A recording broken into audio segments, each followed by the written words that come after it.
गावातल्या बायका माझ्या विरोधात काय पण बोलणार, मग ऐकून घेऊ का? का करते अशी नोकरी ज्यामुळे तुला त्रास होईल? मी जे स्वप्न बघितलेलं ना त्याची सावली मला आशात दिसते. गावांच्या गल्ल्यातून फिरताना, लोकांशी बोलताना, लोकांना माहिती सांगताना मला असं वाटतं हे काम जर देशासाठी असेल तर त्यात माझा छोटा वाटा असन की. राम राम. काय? तुम्ही नाही, ते वरचे ओरिजिनल वाले राम. किती पैसे पाहिजे? घे. Thanks you.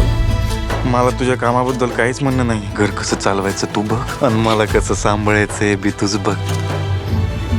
घरातल्या लक्ष्मीची घरातच पूजा करायला पाहिजे. तिला गावात नसतं असं मिरवायचं बाहेर. ए डोळे फुटले का तुझ्या आंधळ्या?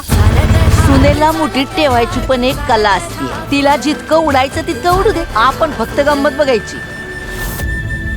माझं नाव कमला आहे. हे दुखणं सहन होत नाहीये. तू कर ना काहीतरी. इथून पुढे या घरात दिसायचं नाही. चल निघ. माझ्याकडे एक प्लॅन आहे.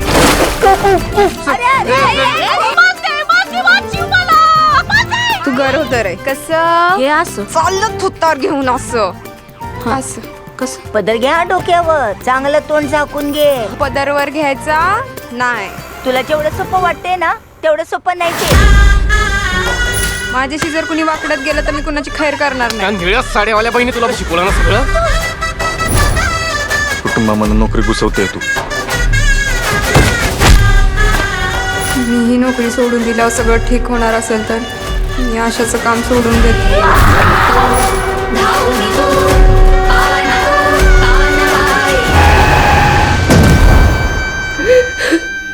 हे सगळं तू सुरू केलेस आणि आता शेवट पण तू करायचं.